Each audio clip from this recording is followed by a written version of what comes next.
नमस्कार दर्शकवृन्द, कार्यक्रम फ्रन्टलाइन शोमा तपाईलाई हार्दिक स्वागत छ। म मातृका सुवेदी। हामी यस कार्यक्रममा विभिन्न विषयमा आधारित रहेर विभिन्न क्षेत्रमा आबद्ध व्यक्तित्वहरूसँग संवाद गर्ने गर्छौं र संवादकै क्रममा आज मसँग हुनुहुन्छ कर्णाली प्रदेशका सुर्खेतबाट प्रतिनिधित्व गर्ने प्रदेश सभा सदस्य थम्मर बिष्ट। सँगसँगै उहाँ हालसालै नेकपा अध्यक्ष केपी शर्मा ओली समूहबाट केन्द्रीय सदस्यमा मनोनित हुनुभएको छ। आज म बिष्टसँग सत्तारूढ नेकपाभित्र देखिएको विवादमै केन्द्रित रहेर विभिन्न पाटाहरूमा छलफल गर्छु। आउनुहोस्, आजका मेरा अतिथि कर्णाली प्रदेश सभाका सदस्य थम्मर बिष्टलाई स्वागत गरौँ। स्वागत छ कार्यक्रम फ्रन्टलाइन शोमा। धन्यवाद। आराम हुनुहुन्छ? ठिकै छ। राजनीति कतिको आराम, कतिको स्वस्थ छ, एक वाक्यमा भनिदिनुहोस् न। अब राजनीति भनेकै अब उतार चढावको एउटा चाहिँ एङ्गलबाट जान्छ, त्यसकारण अब यो छँदैछ यसको। यसलाई अलि सजिलो बनाउँछु। पछिल्लो राजनीतिक घटनाक्रमलाई एक वाक्यमा व्याख्या गर्नु पर्यो भने कसरी गर्नुहुन्छ यहाँले? राजनीतिक हिसाबले नयाँ व्यवस्था हो, नयाँ प्र्याक्टिस हो। त्यसकारण अब सबै खाले प्र्याक्टिसहरूको हामीले प्रयोग गर्दैछौँ। सायद त्यसकै चाहिँ सन्दर्भमा अगाडि बढिरहेछौँ जस्तो लाग्छ समग्रबाट हेर्दा। सत्तारूढ नेकपाका अध्यक्ष एवं प्रधानमन्त्री केपी शर्मा ओली समूहमा आबद्ध हुनुहुन्छ। उहाँले केन्द्रीय सदस्य बनाइदिनु भयो भन्न मिल्छ? होइन, अब हामी त्यसमा भएका छौँ। यो पदलाई तपाईँले जिम्मेवारीको रूपमा लिनुभएको छ कि यो चिट्ठा हो? होइन, अब पद भनेकै जिम्मेवारी हो। चिट्ठा भनेको चाहिँ कुनै नाफा घाटासँग तत्कालीन पाउने। यो किन आवश्यक पर्यो अहिले यो बिचमा? अब पोलिटिक्समा पार्टी चाहिन्छ, पद चाहिन्छ, तपाईँको चाहिँ अब सबै खाले चाहिँ कमिटीहरूको व्यवस्था हुन्छ। यो त एउटा सिस्टमभित्र पर्ने कुरा हो, सङ्गठनभित्र, पार्टी सङ्गठनभित्र पर्ने एउटा प्रक्रिया हो। प्रधानमन्त्री केपी शर्मा ओलीले हुन त उहाँले हठातमा आएको निर्णय होइन भन्नुहुन्छ। संसद विघटन जो गर्ने जो काम गर्नुभयो त्यो कसरी ठिक बेठिक भन्दा पनि त्यो बाध्यात्मक परिस्थितिमा तपाईँलाई ठिक लाग्छ कि बेठिक लाग्छ? बाध्यतालाई एकछिन छोड्दाखेरि तपाईँ एउटा आम नागरिक मानौँ। होइन, अब संसद विघटन मात्रै सामान्य अवस्था हेर्दा त्यो ठिक होइन। त्यो कसैले ठिक भन्दैन, किनकि त्यसको पछाडिका कारणहरू हेर्दा कारणहरूसहित त्यसको पृष्ठभूमिलाई हेऱ्यो भने यो बाध्यात्मक हो। अब अर्को विकल्प पृष्ठभूमिमा के थियो त्यस्तो दबाब? उहाँलाई के थियो खास दबाब भन्दा पनि अब अर्को पक्षबाट जुन खालको तयारी भइरहेको थियो त्यो तयारीबाट अब जस्तो मान्नु, उदाहरणको लागि दुईजना कमान्डरको हातमा पिस्तोल छ भने दुईटा मध्ये जसले पहिला पड्काउँछ नि उसले अफेन्स लिन्छ मोर्चामा। त्यस्तै भएको यो हतियार दुईटैको हातमा थियो। योभन्दा अर्को विकल्प थिएन। समयबस केपी कामरले पहिला पड्काउनु भयो र उहाँले चाहिँ पहल लिनुभयो। त्यो आफैले पड्काएको बन्दुकको छर्राले आफैलाई कतै लागेको आवाज उहाँलाई छ अहिले? होइन, त्यो आफूलाई लाग्दैन नि। उहाँहरूमा त तपाईँको त्यो त टार्गेटिङ गरेर, अथवा यसलाई यसरी भनौँ, प्रहार गरेको गोली खेर गयो? खेर गएन त अनि तपाईँको यो विघटन भयो नि। उहाँहरूले उ गरे भए त विघटनतिर जान्थेन नि त। त्यो त अर्को महाभियोगतिर अथवा चाहिँ प्रधानमन्त्री यसलाई यसरी प्रस्तावतिर अर्कोतिर। यो संसद विघटनले अहिले नेपाललाई के दियो त? त्यसो भए के दियो नेपाललाई? अब यसले दिने भनेको प्रधानमन्त्री केपी शर्मा ओलीले दिने भनेको अब सिधा अर्थमा चुनाव दिन्छ। त्यसपछि एउटा अब ताजा म्यान्डेट आउँछ। चुनाव हुन्छ समयमै? हुन्छ, हुनु पर्यो नि। लोकतन्त्रमा विश्वास गर्ने त सबैले। अब अर्को त उपाय छैन त। राष्ट्रपति विद्यादेवी भण्डारीको भूमिकालाई यहाँले कसरी लिनुहुन्छ? उहाँ केपी शर्मा ओलीले अराएको काम गर्न मात्रै बस्नुभएको हो, यो विश्लेषण हुन्छन्? त्यस्तो अराएको भए त उहाँले आफ्नो केही खल्तीबाट बनाएको केही विधानबाट गर्नुहुन्थ्यो नि त। त्यो त मिल्थेन नि त। अब जे कानुनमा लेखिएको छ त्यस अन्तर्गत टेकेरै गर्नुभएको छ नि। त्यहाँदेखि अब कसैले गर्दा बेठिक, कसैले गर्दा ठिक भन्ने प्रश्न। तर नेपालको ठुलो हिस्सा, नागरिकको ठुलो हिस्सा, नागरिक समाजको ठुलो हिस्सा, राजनीतिक कर्मीको ठुलो हिस्सा अहिले लगभग धेरै प्रतिशत चाहिँ संसद विघटनको यो निर्णयको विरोधमा छन् नि। के भन्नुहुन्छ? यो गैर संवैधानिक हो, यो असंवैधानिक हो, यो कानुनको बरखिलाफमा छ भन्छन्। चिजहरू घटना हुँदा विरोधमा आउँछ, तर अब समर्थन र विरोधमा निस्किने कुरा त्यो त खेल त होइन। त्यहाँदेखि त्योभन्दा ठुलो अब जस्तो पेसिभ जो जनमत छ त्यो बढी हुनसक्छ नि। ठुलो जनमत त नदेखिएको हुनसक्छ नि त जो पक्षमा छ। त्यो त कुनै प्रदर्शन गर्ने कुरा होइन। अब उहाँहरूलाई हतहत्ती लाग्यो, विरोध गर्नुभयो, सडकमा आउँदा चाहिँ सङ्ख्या देखिने कुरा आफ्नो ठाउँमा छ। होइन, म बिल्कुलै अर्को पक्षको पक्ष लिएर प्रश्न गरिरहेको छैन। म एउटा आम नागरिक, एउटा शिक्षित युवा, म जस्तो युवा अहिलेको तपाईँहरूको चाहिँ यो राजनीतिको यो खेलबाट आजित भएँ, म निराश भएँ। मलाई कसरी जवाफ दिनुहुन्छ तपाईँ? खुसी कसरी हुन सक्छु? निराश हुँदैन। यो नेपालको पहिलो होइन। तपाईँले भर्खरै जापानको हेर्नुहोस्, तपाईँले चाहिँ बेलायतको हेर्नुहोस्, इभन अमेरिकाकै हेर्नुहोस्। पोलिटिक्स इन कमान्ड भन्छ क्या। पोलिटिक्सले सबै चिजलाई गाइड गर्ने भयो। एउटै चिजमा त कति झमेला हुन्छ। तपाईँ डक्टरी मात्रै लाइनमा जानुभयो कति झमेला हुन्छ, तपाईँ कुनै केमिस्ट्रीमा जानुभयो कति झमेला छ त्यहाँ, विभिन्न खालको प्रयोगदेखि। त्यो टोटलको चाहिँ तपाईँको अल इन वान हो क्या। त्यसो भए हुनाले अब यसमा चाहिँ तपाईँको झमेला पनि हुन्छ, राम्रो पनि हुन्छ। तपाईँको यो त के भने उही आगोले सेक्छ, उही आगोले पोल्छ, तर आगो चाहिन्छ नि, त्यस्तै चिज हो। त्यस कारण यो एउटा घटनाक्रममा गएर तपाईँको हामी चाहिँ निराश भयौँ भने त हामीले कसरी चाहिँ लङ लाइफ जान सक्छौँ, त्यो कुरा होइन। यो त निरन्तर एउटा प्रक्रियामा हो। कहिले अप हुन्छ, कहिले डाउन हुन्छ होइन। विभिन्न खालका आरोह अवरोहको बिचबाट देश अगाडि बढ्छ, प्रगति अगाडि बढ्छ। फेरि यो नै हो एउटा सिस्टम। अब देश अब भनौँ न, अब तपाईँको चाहिँ एउटा राष्ट्रहरू बाँधिएका छन्। ओल्ड भन्दाखेरि एउटा देश त होइन, 200 राष्ट्रहरूको एउटा चाहिँ ओल्ड छ। तर थम्बर सर, यो मुलुक निकै ठुलो कष्ट, निकै ठुलो मेहनतले सङ्घीयतामा गयो, मुलुकले नयाँ संविधान पायो होइन। एउटा झन्डै 2/3 बहुमतको सरकार बन्यो होइन। जनताले धेरै अपेक्षा गरे तपाईँहरूको सरकारसँग। तर आज यो दिन आउँदाखेरि चाहिँ तपाईँहरू जस्तो एउटा शिक्षित युवा नेताहरूलाई बेकारमा राजनीति गरे जस्तो लाग्दैन? त्यस्तो लाग्दैन। त्यस्तो किन लाग्दैन? म त आफै पनि अब त्यो हदको चाहिँ सुधार गरिसकेको राजनीति यसरी बिग्रिँदाखेरि बन्दुक समाएर विभिन्न मोर्चामा हिजो कमान्डर कमिसार हुँदै लड्दै होइन, त्यसरी चाहिँ आएको विभिन्न जेल नेल यातना घाइते विभिन्न हुँदै त्यो मोर्चाबाट म आएको मान्छे हुँ।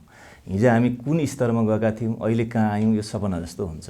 त्यसरी यो पोलिटिक्स नै यही रहेछ नि त। पोलिटिक्सलाई त अलिकति एउटा ब्रोडली बुझ्नुपर्ने हुन्छ हामीले होइन। त्यस कारण चाहिँ तपाईँको एउटा अब हामीले एउटा कम्युनिस्ट थ्योरीबाट हेऱ्यो भने अब त्यो पनि एउटा भनाइ छ नि त होइन। पोलिटिक्स इज डर्टी गेम भन्ने खालको पनि नर्मल्ली एउटा कतिपय कोण, तर नेपालमा त पुष्टि नै भयो। मान्छे आर्जित भएर आएको कुरा हो। तर सँगसँगै फेरि चाहिँ त चर्चिलले पनि व्याख्या गरेर धेरै लेखेका छन् होइन, नो अल्टरनेसन होइन भन्ने कुरा पनि छ।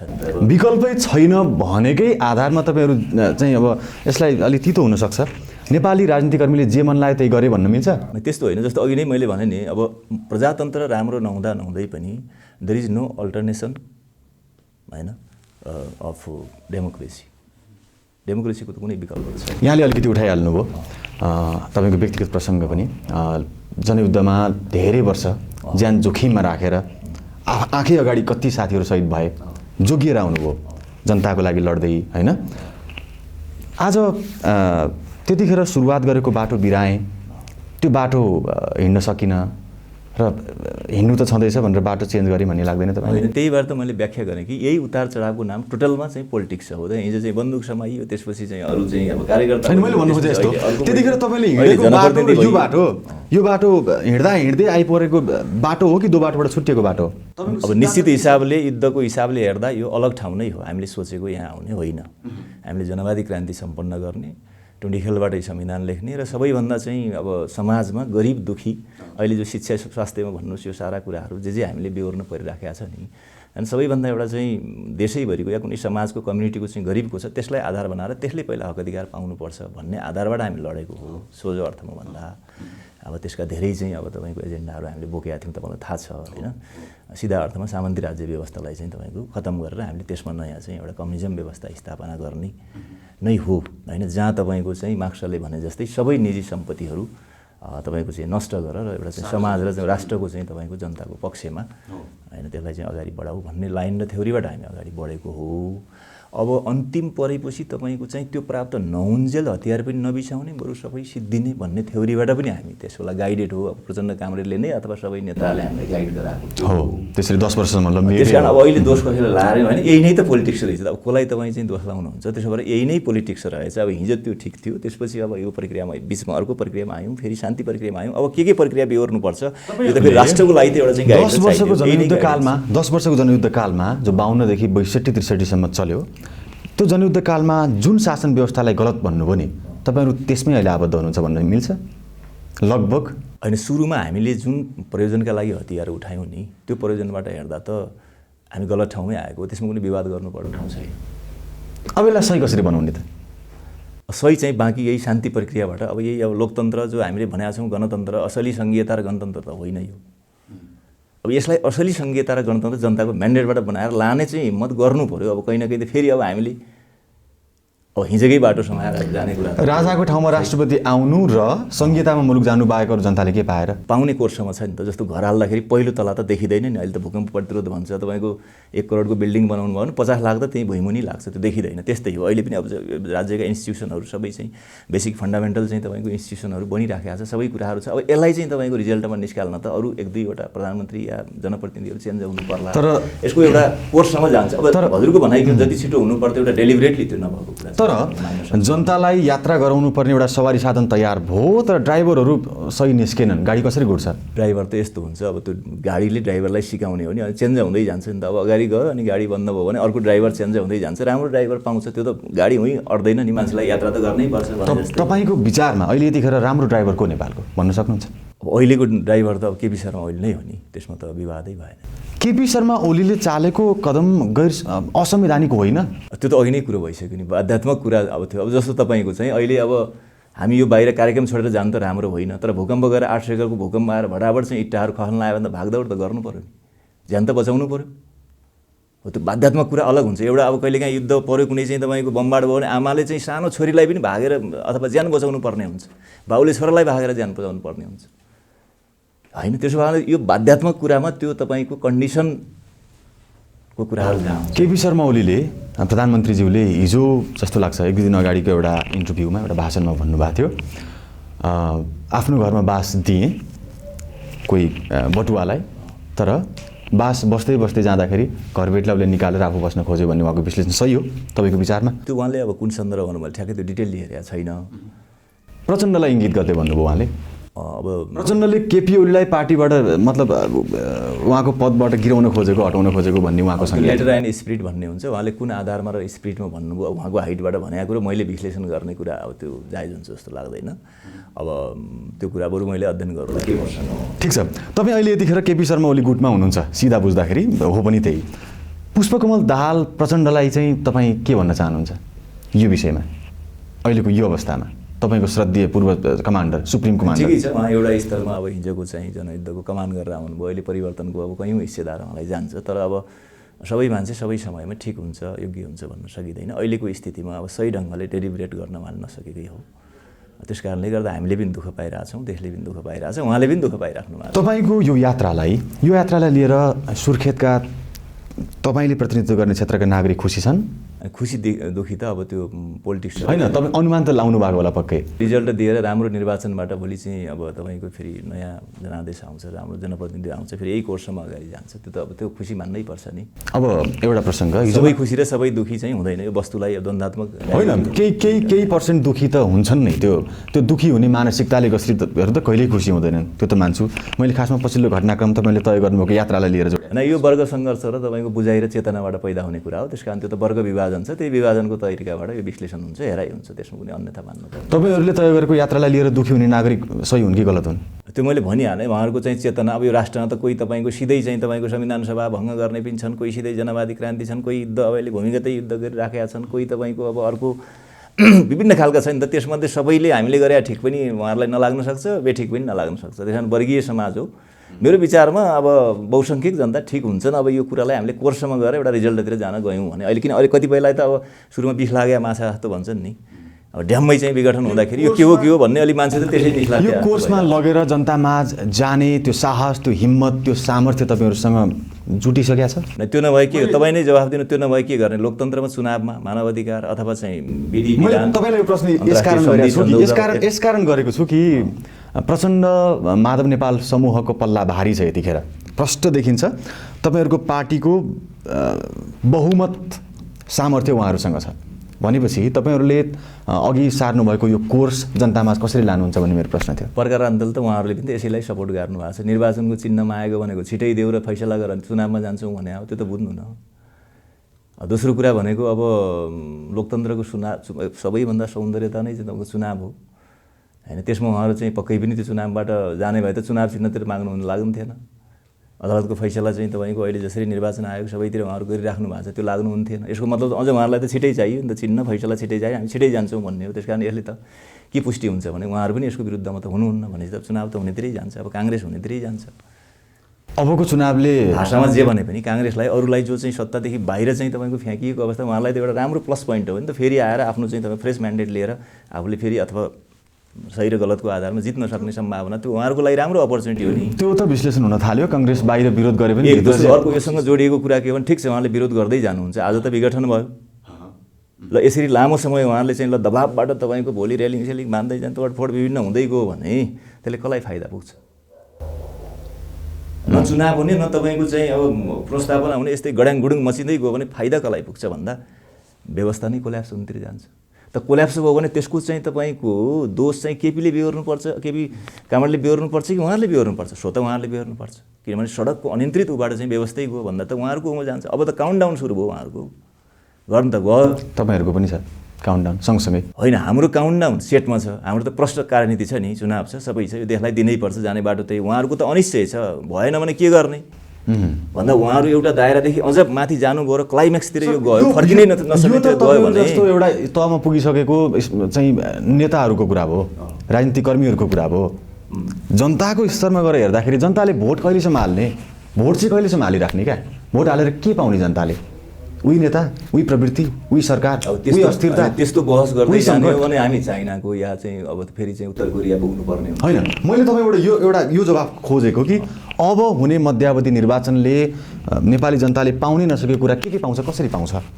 अहिले जे कुरा भइरहेछ, जे केपी ओलीको पालामा राष्ट्रवादीदेखि विकासदेखि सारा मैले त भनि पनि राखेको छु तपाईँको।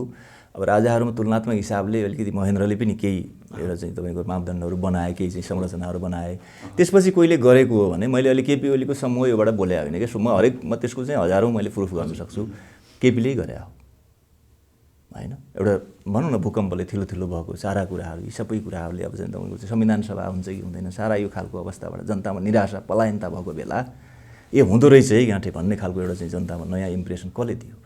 इन्डियाको सामने कसैले आँखा जुझाएर तपाईँको यत्रो विरोध गर्न सक्थ्यो? ल भन्नुहोस्, यो त हिस्ट्रीमा त तपाईँको माइल स्टोन हो कि। तर यही बिचमा पनि ठुला भ्रष्टाचारका काण्ड पनि आए नि, काण्ड त यस्तो हो नि, काण्ड त तपाईँको यो स्टेबिलिटी अब सरकारलाई त्यतातिर जाने भन्दा पार्टीभित्रै उहाँले चाहिँ अब घरभित्रै घर जगाउन मिलाउन थालेपछि त्यतैतिर उहाँको ध्यान बढी केन्द्रित भयो होइन। अब बढी त्यसमा चाहिँ तपाईँको चाहिँ फस्ने कुराहरू भयो, पार्टी एक भएर अलिकति त्यतातिर लगायो भए अगाडि बढ्थ्यो। केपी शर्मा ओलीले केही काम राम्रै गर्नुभएको छ, सराहनीय गर्नुभएको छ, जरुरले गर्न सकेका थिएन, त्यो म पनि मान्छु। तर उहाँ कता कता एकलौटी ढङ्गले चल्नुभएको होइन र भने यस्तो हो। जस्तो लास्टमा जो चुनाव के अरे यो चाहिँ संसद विघटनसम्म आउँदा जो खालको एउटा चाहिँ तपाईँको बहुमतबाट अनेक किसिमबाट त्यहाँ अब याक्ने फ्याँक्ने किसिमको चाहिँ तपाईँको रणनीतिक भइसकेपछि त त्यो उहाँले पनि त केही न केही त तपाईँको चाहिँ अब एक्सनको रियाक्सन हुने कुरा स्वाभाविक थियो। सबैले मिलेर गरौँ, उहाँलाई ठिकै छ नि त, एउटै पार्टी काङ्ग्रेस त हुँदैन थियो होइन, उहाँलाई गर्न दिउँ अथवा पछि त उहाँले पनि प्रस्ताव गर्नुहुन्थ्यो होला। एउटा चाहिँ अधैर्यतावादी, एउटा सामन्तवादी अधैर्यता भनिन्छ क्या त्यो प्रवृत्ति, तत्कालै चाहिँ तपाईँको चाहिँ नि अब चाहिँ उहाँहरूलाई चाहियो फेरि बहुमतको आधारमा, अरू आधारमा, त्यसपछि कहाँ भाटीभित्रै कोर्स नगरेर सिधै कहाँ राष्ट्रपति कहाँ सभामुख कहाँ जो पुग्नुभयो, त्यो स्थितिले त तपाईँ जोगीदेखि भैँसी तर्सिने भयो। त्यो भएको कारणले अब एकलौटी भन्ने कुरा त के हो भने अब एकलौटी चाहिँ मान्छेलाई चाहिँ खतम गर्ने स्थिति एउटा तर्फबाट स्ट्राटेजी बनिसकेपछि उहाँले कसलाई सोध्ने त? अब आफ्नो टिममा या आफूले जे लिन सक्छ र विश्लेषण कम्पेयरली चाहिँ जो बेटर हुनसक्छ त्यो त उहाँले डिसिजन गरेर अगाडि बढ्ने उहाँको राइट थियो। त्यसमा तपाईँले भने जस्तै कतिपय एकाङ्गी पनि भयो होला, कतिपय एकलौटी जस्तो पनि देखियो होला। त्यो परिवेश फेरि त्यहाँ तयार भयो नि त, परिवेश तयार भयो। अनि यसको लागि अझ पर फर्किनुहुन्छ भने मैले त के देख्छु भने मैले अगाडि पनि कतिपय हामीले अब हाम्रो सर्दै भनौँ न अब त्यस बेला अब अध्यक्ष कामरेड प्रचण्डसँग पनि हामीले कुरा गऱ्यौँ। सङ्गठन कहाँ थियो, सिद्धान्त कहाँ थियो? सिद्धान्त र सङ्गठन बिनाको एकता हुन्छ? कसले हो त्यतिखेर एकता गरेको? किन हतार थियो? एक दुई महिना ढिलो गरेर एउटा राष्ट्रिय सम्मेलन, एउटा चाहिँ भेला, एउटा महाधिवेशन गरेर हुँदा, महाधिवेशन छोडिदिनु, एउटा राष्ट्रिय सम्मेलन त गर्न सकिन्थ्यो नि प्रदेशसम्मका कार्यकर्ताको लागि। अनि मैले तपाईँलाई प्रश्न सोध्छु, जबकि एउटा केपी शर्मा ओली अध्यक्षसहित राष्ट्रको सेना, पुलिस, अड्डा, अदालत, अन्तर्राष्ट्रिय शक्तिसहितको अध्यक्ष, त्यो पनि दोस्रो नम्बरको प्रचण्ड तपाईँको चाहिँ त्यो एउटा युनिफर्मसहित एउटा AK-47 ल्याएर आउँछ, एउटा चाहिँ बाँसको लौरी ल्याएर आउँछ भने अनि त्यो को हुन्छ त्यसमा पल्ला भारी? केपी ओली पल्ला भारी हुने कुरा निश्चित थियो। त्यो गल्ती उहाँले किन गर्नुभयो त? परिवेश पहिला आफूले हत्तनपत्त छोड्ने, अनि अहिले आएर केपी एकलौटी भयो, ऊ भयो, सारा भयो, त्यो त फरक त पर्ने कुरा निश्चित थियो त। त्यसमा त समीक्षै गर्ने हो भने त उहाँले आफूलाई समीक्षा गर्न पऱ्यो नि। पहिला सबै चिज तपाईँको बिना आधारमा सबै चाहिँ हस्तान्तरण गर्ने, ल हजुर म अब सबै हजुरकै ठाउँमा जाने, त्यसपछि आफ्नो हिसाब खोज्न थालेपछि त कमजोर त भइन्छ त। यो कुरा त तपाईँको थ्योरी र एउटा चाहिँ फिलोसफिकल कुरा छ के उहाँले अझै पनि सचिनुपर्छ। अब जे तत्कालीन एउटा चाहिँ तपाईँको घटनाक्रममा गएर ठ्याक्क डिसिजन गर्ने अनि पछि पश्चाताप गरेर अहिले चाहिँ साध्य हो यसको कुरा उहाँ पुग्नुपर्छ। एकता किन बिना आधारमा गरियो, किन बिना सङ्गठन, बिना सिद्धान्त, बिना राजनीति हुनुहुन्थ्यो त्यही बेलादेखि रुष्ट हुनुहुन्थ्यो उहाँसँग? रुष्ट मात्रै होइन नि, यो कहीँ न कहीँ दुर्घटना हुन्छ भन्ने त हामीले सबैलाई थाहा थियो नि। एउटा पोलिटिकल बोल्न मिल्दैन थियो, ठिक छ, दुई तिहाईको गरेर हाम्रो शङ्काको लाभ चाहिँ तपाईँको उहाँहरूलाई मिलोस्, हाम्रो शङ्का चाहिँ चरितार्थ नहोस्, तर के होला त? जसरी दुईवटा पाइलटका कुरा सारा कुरा जे उहाँले चाहिँ रङ्गी बिरङ्गी सारा चाहिँ दिनुभयो कि यो सम्भव हुन्छ त कि सिद्धान्त र चाहिँ तपाईँको सङ्गठन भनेको त्यस्तो हो त, मान्छेको मनोविज्ञान र विकास या चाहिँ समाज विज्ञान भनेको त्योसँग त्यस्तो कुरा हो त भन्नेमा त कसले बुझेको थिएन। अहिले संसद विघटनको पुनर्स्थापना, विघटनलाई चाहिँ फर्काउने अथवा संसद पुनर्स्थापनाको माग सहितको रिट सर्वोच्चमा छ, विचाराधीन छ। यदि संसद चाहिँ पुनर्स्थापना गर्ने अदालतको फैसला आयो भने अब मेरो विचारमा अब चुनावमै जान्छ, त्यो आउँदैन। सम्मानित अदालतले के गर्छ कुरा हो, तर अब अहिलेसम्मको सबै लाइनबाट हामीले सबै हुन्छ नि एलाइनमेन्ट हुन्छ नि, त्यसको यसो एलाइनमेन्टबाट लेन्थबाट बोल्दाखेरि हुन त प्रधान न्यायाधीशलाई पनि केपी शर्मा ओलीले अराएको काम गर्ने मान्छे भनेर भन्न थालिसक्यो मान्छेले। त्यो त एउटा चाहिँ के हो भने त्यति भनिदिएपछि उहाँले आफ्नो पक्षमा गर्नु होला भनेर हो। उहाँले अरा त के उहाँको के हलो जोड्नु जानुभएको होइन, कोही भाँडा मान्नु भएको छैन, उहाँ आफ्नो कोर्स। पछिल्लो संवैधानिक नियुक्तिको विषयलाई हेर्दाखेरि चाहिँ यसमा पनि केपी शर्मा ओलीको एक्लौटीपन छैन? अब पेल्ने किसिमको भइसकेपछि त इन्स्टिट्युसन खाली राख्न भएन, उहाँले गर्नुको त बाँकी त राज्य छोडेर चाहिँ तपाईँको कमान्डोले समाएर जान पर्यो। राज्य भनेको चाहिँ तपाईँको अलिकति होल्ड गरेर केही देखाउने पनि चिज हो है, यो भौतिक चिज हो भन्ने हो भने त उहाँले त पेल्न त अब के अरे उहाँले आफ्नो कोर्समा त जान पर्यो त। त्योभन्दा त विकल्प त कि त राज्य छोडिदिन पर्यो, ल अब कसले सक्छ उहाँ छोडिदिन पर्यो। अब चुनाव भइहाल्यो भने चुनाव पछिको अवस्था के हुन्छ?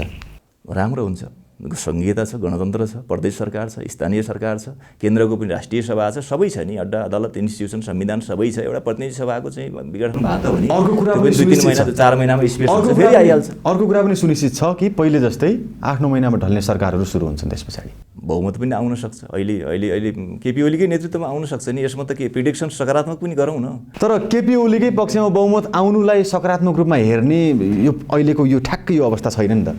किन नहुनु? हिजो त के हो भने प्रचण्डका यति सिसिएम, माधवका यति र केपीका यति, संसद प्रचण्डका यति, माधवका यति भन्दा फेरि यहाँ भण्डाफोर किन दुईटाको जोड्ना बित्तिकै बहुमत भइहाल्यो उहाँहरू। त्यो हो नि त खास लजिक। अहिले त के हो भने केपीको अलग पार्टीले 2 तिहाई या सिङ्गल बहुमत ल्यायो भने त लफडै हुँदैन नि, मजाले चाहिँ तपाईँको केपी हुनु होला, एबिसिडी पार्टीको भोलि निर्णय गर्ला।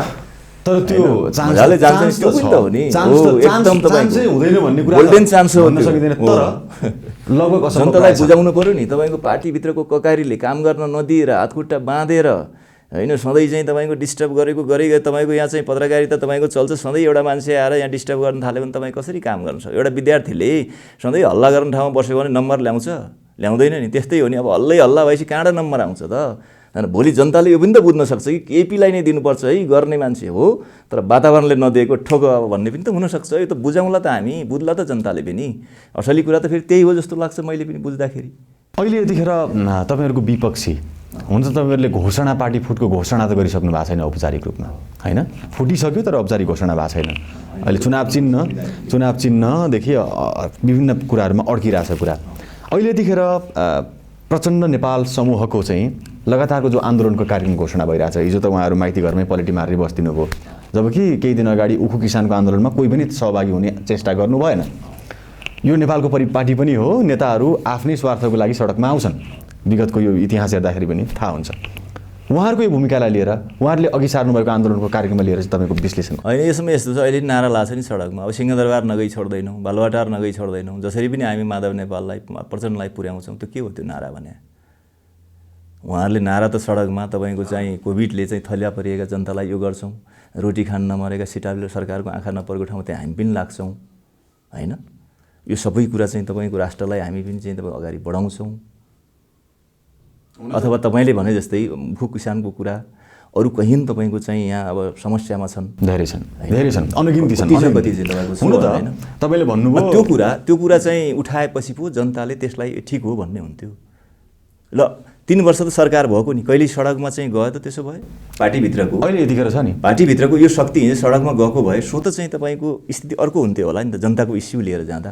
अब एउटा व्यक्तिलाई बालुवाटार पुर्याउने, सिंहदरबार पुर्याउने, कसलाई सचिव बनाउने, कसलाई राजदूत बनाउने, फेरि आन्दोलन गर्ने जनता के बुझ्छ होला? आन्दोलन गर्ने सडकमा आउने कुरा त्यो एउटा नारा लाउने कुरामा तपाईँहरूको समूह पनि केपी शर्मा ओली समर्थित समूह पनि त कम छैन नि, देशभरि आन्दोलन छ अहिले। आज त चितवनमा ताला लगाइदियो त्यो समूहले। खासै त्यो कहीँ छिटफुट यसो चाहिँ भएको होला, आम रूपमा त अब कम छैन सर। होइन जस्तो 75-77 जिल्लामा होइन यस्तो छ नि सर, 77 जिल्लामा सर्कुलिङ गरेर यति गते बन्द, के अरे यति गते चाहिँ मसाल जुलुस, यति गते के, यति गते हडताल, यति गते चाहिँ के कार्यक्रम उहाँले त सार्वजनिक गर्नुभएको छ त हाम्रो त कोही सत्ता पछि अथवा चाहिँ तपाईँले कार्यक्रम बिथोल्ने तपाईँहरूको केही छ योजना? बिथोल्न किन पर्यो? त्यो त जनतालाई बुझा, बिथोल्ने लड्ने यहाँ चाहिँ तपाईँ रातो पिरो भएर केही गरेर केही अर्थ लाग्ने होइन नि। यो त जनतालाई बुझायौँ, जनताले भोलि चाहिँ तपाईँको अँध्यारो कोठा भोट हाल्ने कुरा हो। त्यो एकछिन अहिले चाहिँ कसैलाई चाहिँ हाकेउको गर्नुभयो भने पनि तेल त चाहिँ अँध्यारो कोठा गरेर त फेरि उल्टो फैसला गर्छ नि। अहिले त बुझाउने हो होइन, यसमा त कुनै हामीले त फेरि लामो अव्यस्त भइसक्यो नि त। वैसरी हिजो एमाले माओवादी हुँदा कत्रो तिक्तता थियो, हिजो माओवादी बिच कत्रो, यो त लामो कोर्समा आयो। अब किन चाहिँ लड्नु पऱ्यो? आफ्नो कुरा स्ट्रङली राख्ने, जनतालाई अहिले त अब सिस्टममा पनि त विकास गर्न पऱ्यो। सर तपाईँहरूले, म फेरि यो जोड्न चाहन्छु है, म आफै निराश भएर पनि भन्दैछु, जनतालाई भोट चाहिँ तपाईँहरूको अधिकार हो है भनेर कसरी तपाईँहरूले दिमागमा हालिदिनु भयो है? भोट हाल्ने चाहिँ जनता लाइन बसेर गइहाल्छन्। दुईवटा कुरा हुन्छ नि त तपाईँको, कि अब युद्ध नै हो, अब हतियार सतियार उठाउँ, गडाङगुडुङ गरौँ, अब चाहिँ तपाईँको चाहिँ कब्जा गरौँ, अब जे हुन्छ जनताको त्यहीबाट लेखौँ भन्ने दुईवटा मात्रै हो विकल्प त। कि त तपाईँको अपराइजिङ हो होइन, सिस्टमबाट कब्जा गर्ने हो होइन, वार सिस्टमबाट गर्ने हो, कि त अब लोकतन्त्रै हो त तपाईँको। अरू के विकल्प छ र सर? जति नमिठो भए पनि के गर्नुहुन्छ?